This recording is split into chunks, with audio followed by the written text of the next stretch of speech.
ಬಂದದ್ದು ಸ್ವಲ್ಪ ಲೇಟ್ ಆಗಿರಬಹುದು, ಬಟ್ ಮಾಹಿತಿ ಮಾತ್ರ 100% ಪಕ್ಕಾ ಇರುತ್ತೆ. ಸೊ ಬನ್ನಿ ಹಾಗಾದರೆ ತಡ ಮಾಡದೇನೆ ವಿಷಯದ ಕಡೆ ಹೋಗೋಣ. ಸೊ ಈಗಾಗಲೇ ಬಿಗ್ ಬಾಸ್ ಮನೆಯಲ್ಲಿ 9 ಜನ ಸ್ಪರ್ಧಿಗಳಿದ್ರು. ಒಂದು ಎಲಿಮಿನೇಷನ್ ಆಗಿದೆ. ಸ್ಪಂದನ ಸೋಮಣ್ಣ ಅವರು ಈಗಾಗಲೇ ಬಿಗ್ ಬಾಸ್ ಮನೆಯಿಂದ ಹೊರಗಡೆ ಹೋಗಿದ್ದಾರೆ. ಉಳ್ಕೊಂಡಿರುವಂತಹ 8 ಜನ ಸ್ಪರ್ಧಿಗಳಲ್ಲಿ ಧನುಷ್ ಅವರು ಕ್ಯಾಪ್ಟನ್ ಆಗಿರೋದ್ರಿಂದ ಈಗಾಗಲೇ ಫಿನಾಲೆಗೆ ಪ್ರವೇಶವನ್ನು ಪಡ್ಕೊಂಡಿದ್ದಾರೆ. ಅಂದರೆ ಟಾಪ್ 6 ಸ್ಪರ್ಧಿಗಳಲ್ಲಿ ಒಬ್ಬರಾಗಿದ್ದಾರೆ. ಇವರನ್ನು ಹೊರತುಪಡಿಸಿ ಇವಾಗ ಮತ್ತೊಬ್ಬರು ಕೂಡ ಟಾಪ್ 6 ಕಂಟೆಸ್ಟೆಂಟ್ ಆಗೋದಕ್ಕೆ ಈ ವಾರ ಬಿಗ್ ಬಾಸ್ ಒಂದು ಡಿಫ್ರೆಂಟ್ ಆಗಿರೋ ಕಾನ್ಸೆಪ್ಟಲ್ಲಿ ಟಾಸ್ಕನ್ನು ಕೊಟ್ಟಿದ್ದಾರೆ. ಅದಕ್ಕೂ ಮೊದಲು ನಾಮಿನೇಷನ್ ಪ್ರಕ್ರಿಯೆಯನ್ನು ಮಾಡಿದ್ದಾರೆ. ಯಾಕೆಂತ ಹೇಳಿದ್ರೆ ಈ ನಾಮಿನೇಷನಲ್ಲಿ ಯಾರು ಪಾರಾಗ್ತಾರೋ ಅವರು ಟಾಪ್ 6 ಆಗೋದಂತೂ ಪಕ್ಕ. ಯಾಕಂತಂದರೆ ಬಿಗ್ ಬಾಸ್ ಕನ್ನಡ ಸೀಸನ್ 12ರ ಗ್ರ್ಯಾಂಡ್ ಫಿನಾಲೆ 17 ಮತ್ತು 18ಕ್ಕೆ. ಸೊ ಇದು ಅಫಿಷಿಯಲ್ ಆಗಿ ಅನೌನ್ಸ್ ಕೂಡ ಆಗಿದೆ. ಸೊ ಹೀಗಾಗಿ ಈ ವಾರ ನಾಮಿನೇಷನಿಂದ ಪಾರಾದರೆ ಮುಂದಿನ ವಾರ ಫಿನಾಲೆ ವೀಕ್ ಆಗಿರುತ್ತೆ. ಫಿನಾಲೆ ವೀಕ್ನಲ್ಲಿ ಟಾಪ್ 6 ಕಂಟೆಸ್ಟೆಂಟ್ಗಳೇ ಕಾಲಿಡೋದು. ಸೊ ಹೀಗಾಗಿ ಈ ವಾರ ನಾಮಿನೇಷನಿಂದ ಪಾರಾಗುವಂತಹ ಸ್ಪರ್ಧಿ ಈ ಒಂದು ಟಾಪ್ 6ಗೆ ಎಂಟರ್ ಆಗೋದಂತೂ ಪಕ್ಕ. ಸೊ ಹೀಗಾಗಿ ಮೊದಲು ನಾಮಿನೇಷನ್ ಪ್ರಕ್ರಿಯೆಯನ್ನು ಮಾಡ್ತಾರೆ. ಸೊ ಈ ಒಂದು ನಾಮಿನೇಷನ್ ಪ್ರಕ್ರಿಯೆಯಲ್ಲಿ ಆಲ್ಮೋಸ್ಟ್ ಎಲ್ಲರೂ ಕೂಡ ನಾಮಿನೇಟ್ ಆಗೋ ಚಾನ್ಸಸ್ ತುಂಬಾ ಹೈ ಇದೆ. ಪ್ರೋಮೋನ ಅಂದರೆ ರಿಲೀಸ್ ಮಾಡಿರೋ 2 ಪ್ರೋಮೋಗಳನ್ನು ಸೂಕ್ಷ್ಮವಾಗಿ ಅಬ್ಸರ್ವ್ ಮಾಡಿದಾಗ ನನಗೆ ಸಿಕ್ಕಿದಂತಹ ಕೆಲವೊಂದಿಷ್ಟು ಮಾಹಿತಿಗಳೇನಪ್ಪ ಅಂತ ಹೇಳಿದ್ರೆ, ಒಂದು ನಿಮಿಷ.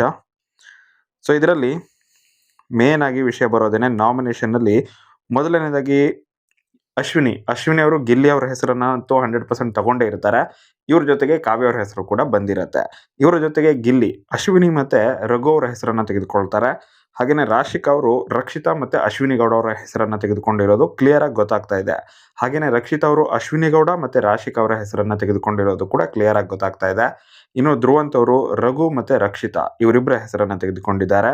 ಮತ್ತೆ ರಘು ಅವರು ಅಶ್ವಿನಿ ಮತ್ತೆ ಕಾವ್ಯ ಅವರ ಹೆಸರನ್ನು ತೆಗೆದುಕೊಂಡಿದ್ದಾರೆ. ಕಾವ್ಯ ಅವರು ಅಶ್ವಿನಿ ಮತ್ತೆ ರಘು ಅವರ ಹೆಸರನ್ನು ತೆಗೆದುಕೊಂಡಿದ್ದಾರೆ. ಸೊ ಹೀಗಾಗಿ ಇಲ್ಲಿ ವೋಟಿಂಗ್ ಅನ್ನು ನೋಡುವಾಗ ಅಶ್ವಿನಿ ಗೌಡ ಅವರಿಗೆ 1, 2, 3, 4, 5 ಓಟುಗಳು ಬಂದಿದ್ದಾವೆ ನಾಮಿನೇಷನ್ಗಾಗಿ. ಹಾಗೆಯೇ ರಘು ಅವರಿಗೆ 1, 2, 3 ಓಟುಗಳು ಬಂದಿದ್ದಾವೆ. ಹಾಗೆಯೇ ಕಾವ್ಯ ಶೈವ ಅವರಿಗೆ 1, 2 ಓಟುಗಳು ಬಂದಿದ್ದಾವೆ. ಇವರನ್ನು ಹೊರತುಪಡಿಸಿ ರಕ್ಷಿತಾ ಶೆಟ್ಟಿ ಅವರಿಗೆ 1, 2 ಓಟುಗಳು ಬಂದಿದ್ದಾವೆ. ಹಾಗೆಯೇ ಉಳ್ಕೊಂಡಿರೋದು ರಾಶಿಕಾ ಅವರಿಗೆ 1 ಓಟುಗಳು ಬಂದಿದ್ದಾವೆ. ಸೊ ಸ್ಟಿಲ್ 1 ಓಟ್ ಬಂದರೂ ಕೂಡ ಅದನ್ನು ನಾಮಿನೇಷನ್ ಅಂತಲೇ ಕನ್ಸಿಡರ್ ಮಾಡಲಾಗುತ್ತೆ. ಬಟ್ ಈ ನಾಮಿನೇಷನಲ್ಲಿ ಧ್ರುವಂತ್ ಅವರ ಹೆಸರು ಎಲ್ಲೂ ಕೂಡ ಅಷ್ಟಾಗಿ ಹೈಲೈಟ್ ಆಗ್ತಾ ಇರಲಿಲ್ಲ. ಬಟ್ ಇದಕ್ಕೆ ರೀಸನ್ ಏನಪ್ಪ ಅಂತ ಹೇಳಿದ್ರೆ, ಧ್ರುವಂತ್ ಅವರನ್ನು ಇಲ್ಲಿ ಧನುಷ್ ಗೌಡ ಅವರು ನೇರವಾಗಿ ನಾಮಿನೇಟ್ ಮಾಡಿದರು.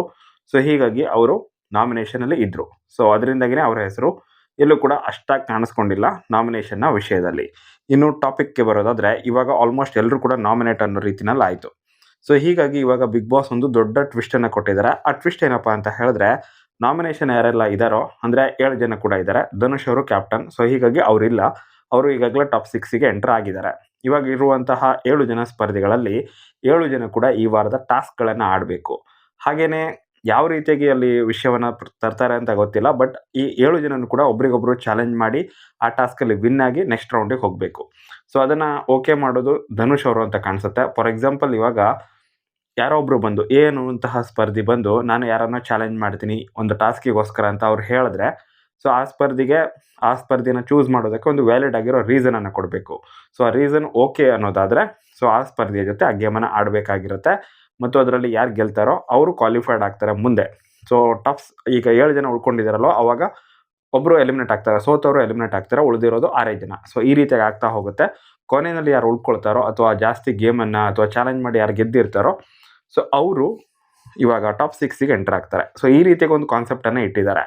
ಸೊ ಇದರಲ್ಲಿ ಮೊದಲನೇ ಒಂದು ಟಾಸ್ಕ್ ಬರುತ್ತೆ. ಸೊ ಟಾಸ್ಕ್ ತುಂಬಾ ಡಿಫ್ರೆಂಟ್ ಆಗಿದೆ. ಎಕ್ಸ್ಪ್ಲೇನ್ ಮಾಡೋದಕ್ಕಂತೂ ಇಲ್ಲಂತೂ ಆಗೋದಿಲ್ಲ. ಸೊ ಎಕ್ಸ್ಪ್ಲೇನ್ ಮಾಡ್ತಾ ಇಲ್ಲ ನಾನು. ಸೊ ಈ ಒಂದು ಟಾಸ್ಕಲ್ಲಿ ಜಿ ಅನ್ನುವಂತಹ ಸ್ಪರ್ಧಿಗೆ ಇಲ್ಲಿ ಡಿ ಅನ್ನುವಂತಹ ಸ್ಪರ್ಧಿ ಚಾಲೆಂಜ್ ಮಾಡಿದ್ದಾರೆ.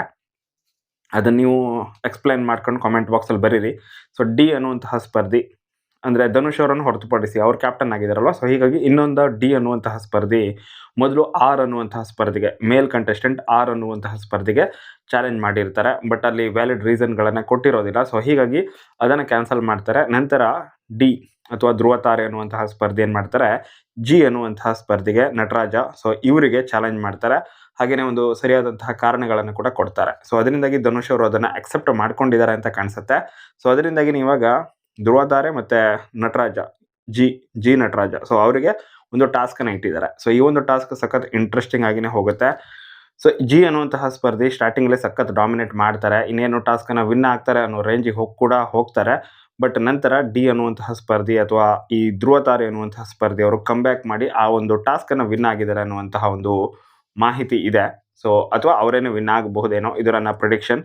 ಸೊ ಹೀಗಾಗಿ ಇಲ್ಲಿ ಜಿ ಅವರು ಮೊದಲನೇ ಟಾಸ್ಕಲ್ಲೇನೆ ಹೊರಗಡೆ ಬಿದ್ದಿದ್ದಾರೆ.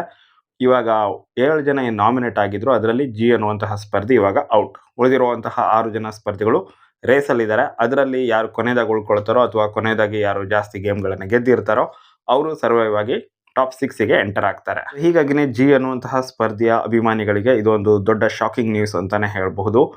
ಸೊ ಮುಂದೆ ನೋಡೋಣ ಯಾರು ಉಳಿದಿರುವಂತಹ 6 ಜನ ಸ್ಪರ್ಧಿಗಳಿದ್ದಾರೆ ಅದರಲ್ಲಿ ಯಾರು ಟಾಪ್ 6ಗೆ ಅಫಿಷಿಯಲ್ ಆಗಿ ಟಾಸ್ಕನ್ನು ಗೆದ್ದು ಎಂಟರ್ ಆಗ್ತಾರೆ ಅಂತ ಹೇಳಿ ಅದರ ಬಗ್ಗೆ ಆದಷ್ಟು ಬೇಗ ಅಪ್ಡೇಟ್ಗಳು ಸಿಕ್ಕಿದ್ರೆ ತಿಳಿಸ್ಕೊಡ್ತೀನಿ ಅಂತ ಹೇಳ್ತಾ ವಿಡಿಯೋನ ಮುಗಿಸ್ತಾ ಇದ್ದೀನಿ. Thank you so much for watching. Bye.